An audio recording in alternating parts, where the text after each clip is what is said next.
I was not mayor, I was just president of the municipal council, but could witness directly how important the local government was. It's an engagement of local and regional governments in intergovernmental processes on opportunities to strengthen cooperation between national and local and regional governments and UN country teams. Establish coalitions and actions in which we can act very specifically, engaging the private sector, citizens, at all levels of society, and also political leaders, but also the people, in reaffirming the role of cities in diplomacy. This is a fundamental commitment, firstly, for the future of our people, of our cities, but also of our regions. Right instrument, lay the framework for ensuring access to public services. We sincerely think that this is an enormous step forward on a long path that doesn't begin today, but today marks an extremely important landmark for cities. Of change in service of shining example of resilience and progress. My efforts encompass promoting gender equality with a particular focus on combating gender-based violence and advocating for climate finance. These elements are essential components of achieving inclusive progress and sustainable development. I've actively participated in gender and climate action initiatives.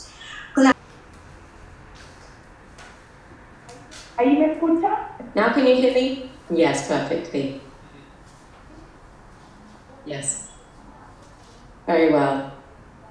Warm greetings from the middle of the earth. Despite the fact that we're in different latitudes, we're very close and we have common problems afflicting us all. Youth engagement.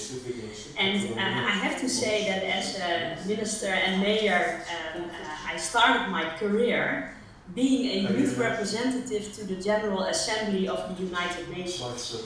This is decades ago, of course, but I feel a strong commitment involving young people in the I'm in Ecuador now, in South America, and I want to really all of us to look at two major issues that I would like to focus on and to be assistance to you on. Gelecekteki eğitim sistemlerinin daha kapsayıcı, esnek, sürdürülebilir olmasına yardımcı olabilir. Ancak her ülkenin ihtiyaçları farklıdır. Bu önerilerin uygulanması yerel koşullar ve gereksinimlere göre adapte edilmelidir. Birinci, erişilebilirlik ve kapsayıcılık. Gelecekteki eğitim, hiç kimseyi dışarıda bırakmayacak şekilde eşitliğe duyarlı, bütün dezavantajlı grupların eşit erişimine ve katılımına odaklanmalıdır. İkincisi, teknoloji ve dijital beceriler. Öğrencilere dijital beceriler kazandırmak, online kaynaklara erişimi artırmak, onların dijital çağda rekabetçi olmalarına yardımcı olabilir. Üçüncüsü, öğrenme odaklı yaklaşım. Gelecekteki eğitim, öğrencilerin ilgi alanlarına, hızlarına ve öğrenme tarzlarına uygun olarak esnek bir öğrenme deneyimi sunmalıdır. Dördüncüsü, öğretmen eğitimi ve destek. Öğrencileri geleceğe hazırlayan öğretmenlerimizin gelişimini sağlamak için sürekli eğitim ve destek önemlidir. Beşincisi, sürdürülebilirlik eğitimi. Geleceğin eğitim programı çevresel ve küresel sorunlara duyarlı, sürdürülebilir çevre bilinci, iklim değişikliği konularını içermelidir. Altıncı, kültürel ve çeşitlilik bilinci. Eğitim ve kültürel farklılıkları ve çeşitliliği zenginlik kabul edip, kültürel farkındalık ve empati kazandırılmalıdır. Yedincisi, hayat boyu öğrenme. Hızla değişen dünyada bireylerin hayat boyu öğrenme pratiğini teşvik etmeli ve yeni bilgi ve becerilere erişimi sağlanmalıdır. Sekizincisi ve en sondaki konumuz öğrenme sonuçları ve değerlendirme. Gelecekteki eğitimde sadece sınav notlarına dayalı değil, öğrencilerin beceri ve bilgi kazanımlarına dayalı daha geniş bir değerlendirme yaklaşımı benimsenmelidir. Eğitimi dönüştürme konusunda kapsayıcı, kaliteli eğitim için çok düzeyli işbirliklerinin gelişmesine olan katkımızın tanınması ve ölçülmesine yönelik çabaların artırılması yönünde bütün dünyaya çağrıda bulunmaktayız. Sevgi ve saygılarımızla. I kindly extend my thanks. Migration can no longer be tackled as separate issues. But while climate change is a crisis, the human mobility it generates does not need to be. While national and international actors scope what this means in practice, mayors are focused on action.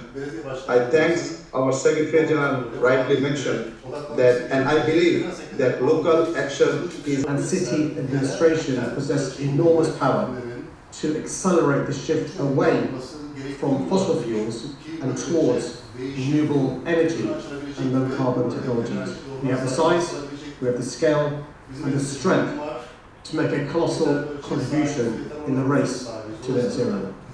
And we can do this by acting together to reduce our dependence on fossil fuels for powering our buildings. What Mayor Khan was saying is that being recognized as the doers is something that is very important to us. We're really connected to our local communities, and being invited at this table is absolutely crucial in order to continue the work that is necessary.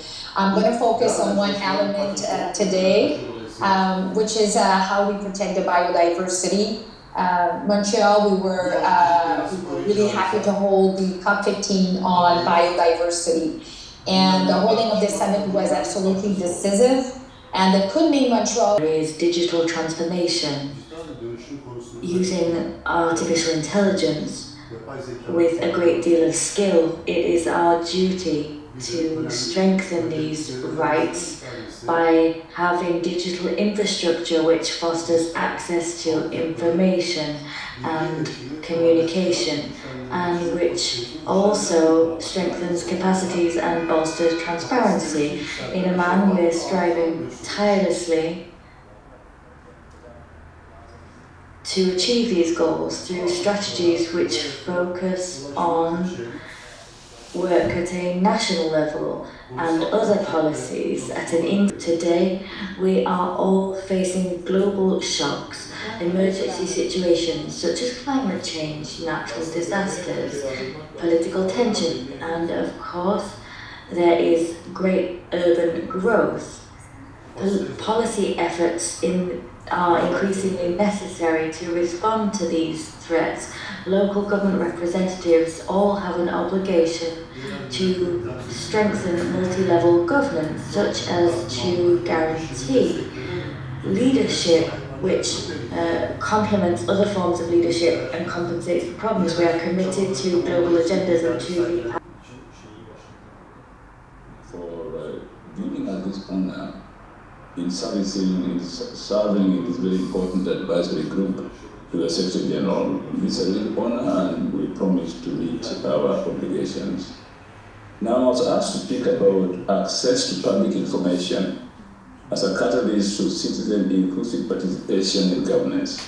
As you know, the right to information is a basic human right for every human being. Free access to information and participation of people in government decisions. Thank you very much. A very good morning to you all.